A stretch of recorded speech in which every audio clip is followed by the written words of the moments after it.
sempre que a gente vai trabalhar num projeto de machine learning, a gente sempre fica ansioso para pegar os dados, treinar um modelo de machine learning, que é o que vai conseguir fazer a previsão, né, que no nosso caso é prever qual passageiro vai sobreviver ou não ao Titanic. A gente sempre fica ansioso para chegar nessa parte divertida, né, que é a parte de treinar o modelo e ver ali qual que é a assertividade, como que ficou o desempenho do modelo. Mas talvez assim, duas das principais fases sejam essas aqui do início. O entendimento do negócio, que é onde a gente vai entender o projeto, entender qual é o objetivo, qual é o contexto do projeto, porque não adianta a gente ter a resposta certa para a pergunta errada, então a gente tem que entender qual que é a pergunta e o que está envolvido por trás ali. E isso tanto nesse problema do Titanic, quanto em qualquer outro problema que a gente for atuar no mercado. E a segunda fase, que é uma análise mais exploratória, uma análise mais descritiva, onde a gente utiliza muito estatística, é onde a gente vai ter o primeiro contato com os dados, onde a gente vai entender o que os dados têm a nos dizer sobre o evento que a gente está analisando, antes de tentar passar isso para um algoritmo de machine learning, né? Então, essa é a segunda fase desse framework que o Cícero comentou, do STM, onde a gente coleta os dados. Então, o que eu estou passando na minha tela, isso. Aqui, a gente usou o ambiente do Jupyter Notebook. Para quem não conhece, o Jupyter, ele é uma IDE. Projetos de Data Science, Machine Learning, geralmente a gente faz em Python ou em R. O Jupyter, ele é uma IDE para a gente trabalhar com essas e outras linguagens, uma IDE interativa. Então, geralmente a gente trabalha, dá um comando em código e ela dá uma saída. É um processo um pouco diferente do desenvolvimento de software tradicional. A gente tem essas alternativas de usar o Jupyter Notebook local na sua máquina, e aí eu recomendo a instalação do pacote Anaconda, ou a gente pode usar a plataforma Google Colab, ou então pode usar a própria plataforma do Kaggle, né, que são os notebooks, os kernels que eles chamam. Enfim, então a gente, lá na competição, no Kaggle, a gente tem a aba lá de dados, onde a gente pode fazer o download de dois arquivos CSV. O dataset, que é o arquivo CSV de treino, onde são os exemplos que eu tenho, onde eu sei o que aconteceu. Então, para cada passageiro que tem ali nesse arquivo CSV, eu sei qual foi o desfecho, se ele sobreviveu ou não ao Titanic. Nós vamos usar esse dataset de treino para entender o problema e treinar nosso algoritmo e validar localmente aqui na nossa máquina apenas o desempenho desse algoritmo. E o dataset de teste, eu não sei o que aconteceu, se esse passageiro sobreviveu ou não. O nosso objetivo aqui é justamente dizer isso. E com base nessa resposta, é o que o Kaggle vai pontuar para a gente. Então, no final, a gente gera um arquivo CSV, faz a submissão para o Kaggle e ele compara com o gabarito e vê o quanto a gente acertou ou errou. E é isso que o Otávio vai mostrar mais para o final. Mas, enfim, então eu vou carregar aqui o dataset de treino. A primeira coisa que eu faço é descartar o identificador do passageiro, porque aqui, nesse momento, eu não tenho interesse no identificador, não me traz nenhuma informação. Então, a primeira fase seria entender o que eu tenho aqui de coluna nos meus dados. Então, lá no Kaggle, vocês já vão ter essa descrição aqui. Então, eu tenho a classe, que é o que a gente quer prever, que no caso é sobrevivência, né? Se ele sobreviveu ou não. É uma variável binária, onde 0 significa que ele não sobreviveu ao naufrágio e 1 que ele sobreviveu.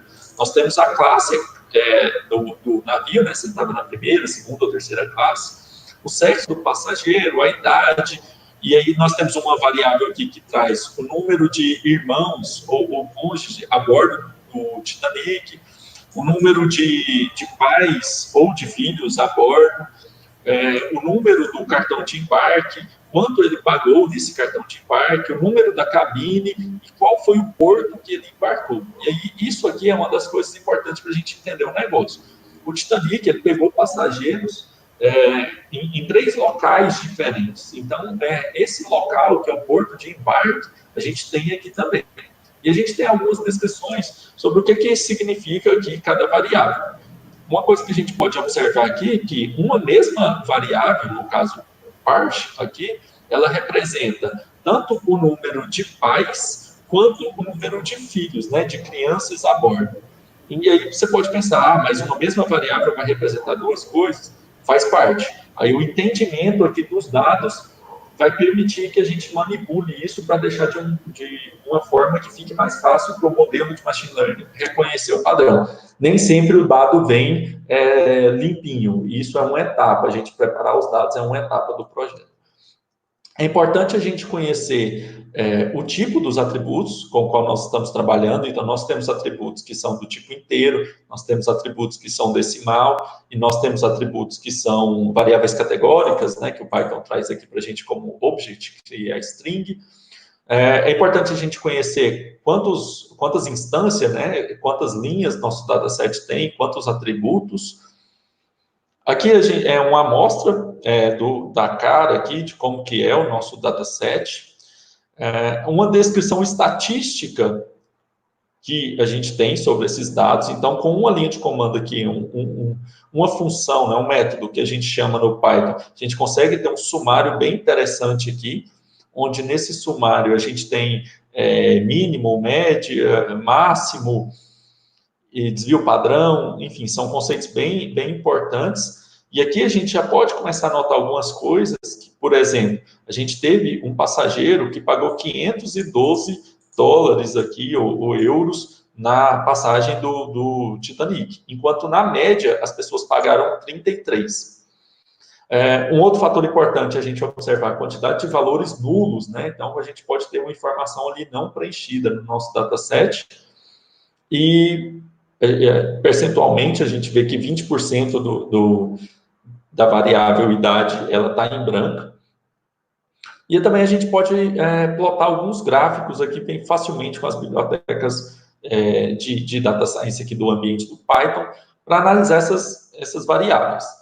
Uma delas, que é uma das mais importantes análises aqui que nós podemos fazer, é a análise de outliers. Então, esse gráfico, que se chama box plot, ele mostra para a gente justamente se existem indivíduos em relação a uma determinada variável que está muito acima ali do restante. Então, se a gente for analisar aqui, a gente vê que, por exemplo, a variável classe, a gente só tem 1, 2 e 3. Enquanto essas outras variáveis aqui, olha o tanto de bolinha preta aqui, né? Tanto de indivíduos que eles estão bem acima ali do que a maioria do pessoal pagou.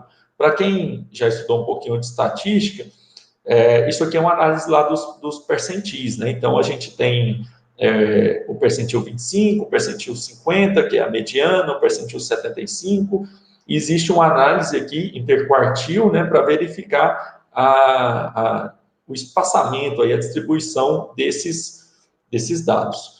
Por que isso é importante? Porque outlier, ou seja, aquele cara que é muito fora da curva, aquele cara que pagou 600 euros lá numa passagem, enquanto a maioria pagou em torno de 100, 200, ele pode afetar negativamente o desempenho do nosso modelo. Então, essa análise é uma análise muito interessante. A gente pode, para as variáveis numéricas, trazer aqui histogramas, né, para a gente ver como que a variável ela está distribuída. E um fato que eu já levanto aqui que é bem importante é essa primeira, que é a variável que é justamente a classe, né, a sobrevivência. A gente vê que tem mais pessoas que vieram a óbito ali, que não sobreviveram, do que pessoas que sobreviveram. Ou seja, nós temos um problema de classificação binária desbalanceada. Isso também é um fator que pode afetar negativamente aí o processo de treinamento do modelo e fazer com que ele perca desempenho. Então, é um fato aí já para a gente prestar atenção. Em relação aos atributos categóricos, né, a gente tem o sexo e o porto no qual ele embarcou. A gente vê que são variáveis que não estão igualmente distribuídas. A gente tinha mais homens a bordo do que mulheres, e a maioria do pessoal embarcou no porto US, né, que é o Southampton. Vocês veem que, se vocês observarem, nessa análise aqui, eu descartei a variável nome, que a gente tinha ela aqui, e eu descartei a variável a cabine. Por que isso? Porque o nome ela é uma variável textual. A gente pode, sim, tentar tirar alguma coisa daqui. Eu já deixo a dica que é possível aplicar mineração de texto aqui para enriquecer os dados em cima do nome, mas isso aí é um passo bem mais avançado. Esse modelo que a gente está apresentando aqui é uma solução simples, né? É o baseline que a gente chama. É uma solução simplificada para o problema. Então, a gente não considerou essas variáveis. Ou seja, para a gente, o nome não influencia na probabilidade da pessoa sobreviver ou não. Aqui uma matriz de correlação, onde a gente consegue observar como estão associadas as variáveis, quando uma aumenta, a outra também aumenta, quando uma diminui, a outra também diminui. Então, esse índice ele varia, é uma correlação de Pearson, né? Ela varia de -1 a 1, onde 1 significa que ela está diretamente correlacionada, quando uma aumenta, a outra também aumenta, e -1 a correlação inversa, né? Associação inversa. Uma coisa interessante a gente observar é as proporções. Então, a gente vê aqui, ó, que se a gente pegar olhando somente o sexo, 80% dos homens não sobreviveram. Ou seja, 20% só dos homens sobreviveram. Enquanto das mulheres, quase 75%, aqui 74% sobreviveram. Ou seja, se a gente fosse criar um modelo bem simples, eu só sei se é homem ou mulher, vai sobreviver ou não, a gente já percebe que o sexo aqui tem uma importância grande para dizer se a pessoa vai sobreviver ou não. As mulheres tiveram bem mais chance de sobreviver. Da mesma forma, crianças e adultos e passageiros da primeira, segunda e terceira classe. Ou seja, o Cícero comentou da questão da quantidade insuficiente de botes salva-vidas, então, assim, eles tinham que priorizar de alguma forma quem iria. E aí, o que eles analisaram para priorizar ali a vaga no bote salva-vidas? Então, essas variáveis é o que nós temos e é isso que a gente vai tentar fazer aqui durante esse projeto. Então, apesar de sobreviver ou não ter um certo fator de aleatoriedade, algumas variáveis com certeza elas influenciaram na chance.